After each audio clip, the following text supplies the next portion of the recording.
Hello everyone, welcome to class number 44 of the chapter Discrete Mathematics. So last class में हमने देखा था कि अगर हमारे पास कोई नेस्टेड क्वांटिफायर्स हैं तो उसका नेगेशन हम कैसे फाइंड कर सकते हैं। लास्ट क्लास में एक एग्जांपल लेके उसके बारे में हमने लास्ट क्लास में डिस्कस किया था। आज की क्लास में हम लेंगे और एक एग्जांपल और देखेंगे कि अगर हमारे पास कोई नेस्टेड क्वांटिफायर्स है तो उसका नेगेशन हम कैसे फाइंड कर सकते हैं। तो चलिए लेते हैं और एक एग्जांपल आज की क्लास में और डिस्कस करते हैं उसका सॉल्यूशन। सो क्वेश्चन क्या है?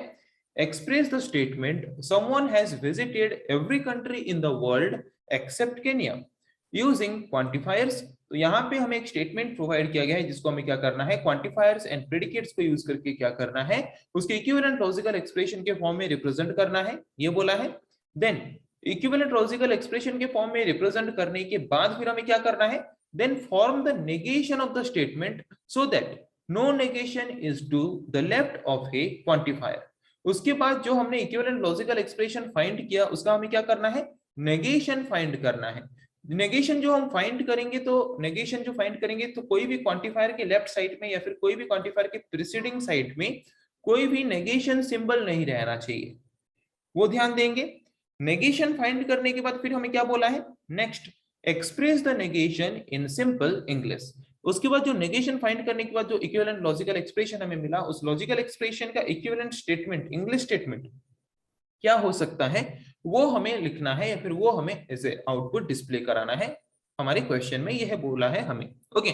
और ये हिंट भी दिया है कि do not simply use the word it is not the case that. अगर हमें नेगेशन के फॉर्म में रिप्रेजेंट करना होता है तो सिंपली हम सिंपल तरीके से कैसे कर लेते हैं, it is not the case that someone has visited every country in the world except Kenya. इस तरीके से हमें रिप्रेजेंट नहीं करना है।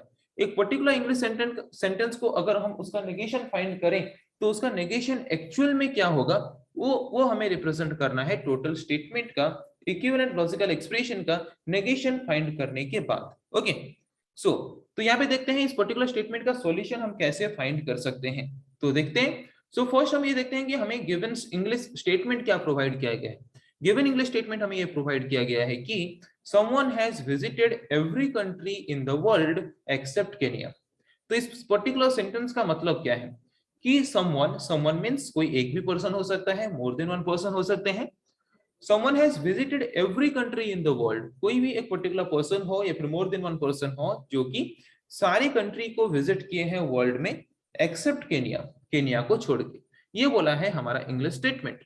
अगर इसका इक्विवेलेंट लॉजिकल एक्सप्रेशन हम फाइंड करें तो उसके लिए हमें उसका प्रेडिकेट एंड क्वांटिफायर्स को पहले ध्यान देना पड़ेगा कि क्या क्या प्रेडिकेट्स हो सकते हैं, क्या क्या क्वांटिफायर्स हो सकते हैं, क्या क्या डोमेन हो सकते हैं, ओके। तो पहले हम यहाँ पे देखते हैं प्रेडिकेट्स क्या हो सकते हैं।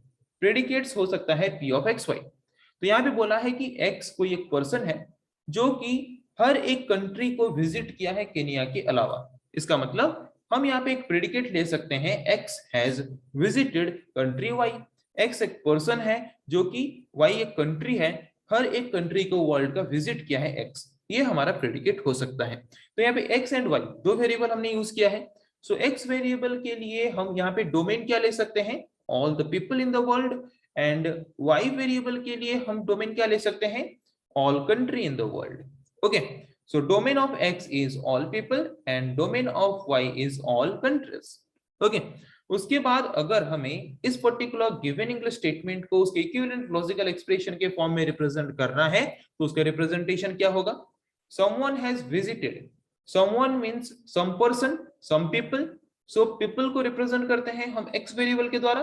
सम पीपल मतलब क्या यूज करेंगे, किस तरह का क्वांटिफायर यूज करेंगे, फॉर ऑल कि there exist. Of course some people को रिप्रेजेंट करने के लिए हम यूज करेंगे there exist quantifier, okay. So someone has visited means there exist some students or there exist some people who has visited every country means all country। y represents all country, so all country means for all y। someone means some people has visited all the country in the world, okay, means p of xy will represent that someone has visited every country in the world। Then this is the biconditional operator means if and only if y is not equals to Kenya means except Kenya, okay. तो यहाँ पे जो equivalent logical expression है ये हमें क्या बता रहा है कि there are some people who has visited every country in the world। ये हमें ये बोल रहे हैं कौन सा, there exist X for all Y P of X Y. ये हमें ये बोल रहा है कि सम ऑफ द पीपल हैं, ऐसे कुछ पीपल हैं जो कि वर्ल्ड के सारे कंट्रीज को विजिट किए हैं, but if and only if y is not equals to Kenya, अगर y जो कि हम कंट्री को यूज करते हैं रिप्रेजेंट करने के लिए, तो वहां पे y का वैल्यू अगर केनिया नहीं है, मतलब केनिया को छोड़ के वर्ल्ड की सारी कंट्रीज को विजिट किए हैं सम ऑफ द पीपल, ये बोल रहा है हमारा इंग्लिश स्टेटमेंट। तो यहाँ पे इसीलिए हमने यूज किया है बाई कंडीशनल ऑपरेटर, क्योंकि ये रिप्रेजेंट कर रहा है इफ एंड ओनली इफ को। ओके, तो इसका मतलब ये है कि someone has visited every country in the world, but if and only if y is not equals to Kenya.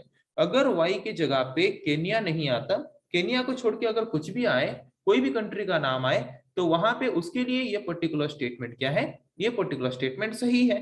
और ये टोटल स्टेटमेंट हमें ये बोल रहा है कि there are some people who has visited every country in the world except Kenya, Kenya को छोड़ के। ओके, तो ये पर्टिकुलर इंग्लिश, ये जो हमारा इक्विवेलेंट स्टेटमेंट है या फिर एक्सप्रेशन है, ये भी तो वही बोल रहा है ना कि देयर एग्जिस्ट सम स्टूडेंट्स और there exist some people who has visited all countries or every country in the world if and only if that country is not Kenya।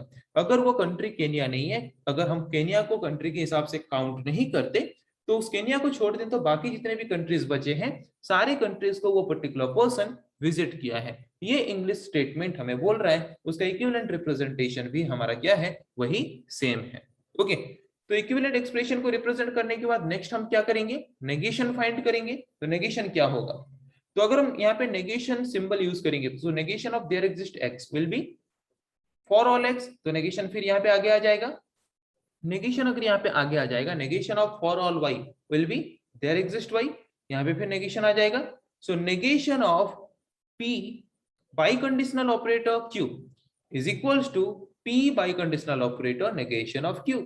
तो यहाँ पे क्या है, दिस इज, हमने यहाँ पे इसको कंसीडर किया p के हिसाब से, इसको कंसीडर किया q के हिसाब से, और यहाँ पे नेगेशन होगा। So negation of p by conditional operator q को हमने यहाँ पे रिप्रेजेंट किया किस तरीके से, p by conditional operator negation of q। इसका अगर नेगेशन फाइंड करें, y is not equals to Kenya का अगर नेगेशन हम फाइंड करें तो क्या हो जाएगा, y equals to Kenya. So this is the negation statement of this particular given logical expression। Okay, so negation तो हमने फाइंड कर लिया।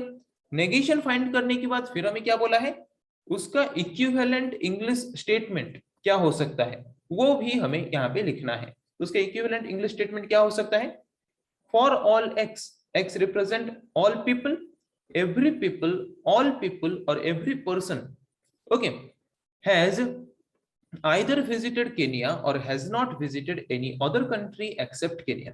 इस पर्टिकुलर एक्सप्रेशन का मीनिंग यही है। कैसे, यहाँ पे y क्या रिप्रेजेंट करता है, y रिप्रेजेंट करता है all countries, there exist y क्या रिप्रेजेंट करेगा, some of the countries. Okay, for all x क्या रिप्रेजेंट करेगा, ऑल पीपल, एवरी पर्सन और all people has visited what, has visited some of the country in the world if and only if that country is Kenya। अगर हमारे world में जो country है वो country अगर केनिया है, तो ओनली केनिया वाले कंट्री को ही सारे के सारे पीपल विजिट करने गए हैं। ये है इसका टोटल इंग्लिश स्टेटमेंट का रिप्रेजेंटेशन, जो कि एक्चुअल में इंग्लिश स्टेटमेंट हमें प्रोवाइड किया गया था, उसका नेगेशन है बोल के हम क्या कर सकते हैं, यहाँ पे बोल सकते हैं। तो इंग्लिश स्टेटमेंट हमें क्या प्रोवाइड किया गया था कि some of the person are there who has visited every country in the world except Kenya। तो उसका उल्टा अगर करें तो क्या होगा, every person has visited Kenya। वहां पे बोला था कि कोई भी पर्सन वहां पे केनिया नहीं गया है, यहाँ पे बोल रहा है कि सारे पर्सन्स केनिया को विजिट करने गए हैं। तो यहाँ पे हम बोल सकते हैं कि जो क्वेश्चन हमें प्रोवाइड किया गया था उसका इक्विवेलेंट लॉजिकल एक्सप्रेशन भी हमने फाइंड किया, उस पर्टिकुलर लॉजिकल एक्सप्रेशन का इक्विवेलेंट रिप्रेजेंटेशन भी हमने किया, या फिर उसका नेगेशन हमने फाइंड किया। उसका नेगेशन फाइंड करने के बाद उसको हमने फिर से क्या किया, उसको हमने फिर से उसके इक्विवेलेंट इंग्लिश स्टेटमेंट के फॉर्म में जैसे रिप्रेजेंट करने के लिए क्वेश्चन में बोला था, उस तरीके से हमने यहाँ पे रिप्रेजेंट भी कर लिया। सो आई थिंक आज के क्लास में जिस पर्टिकुलर टॉपिक के बारे में हमने डिस्कस किया आप लोगों को समझ आ चुका है। नेक्स्ट क्लास में हम डिस्कस करेंगे ऐसे और कुछ टॉपिक्स के बारे में। आज के लिए इतना ही, थैंक यू।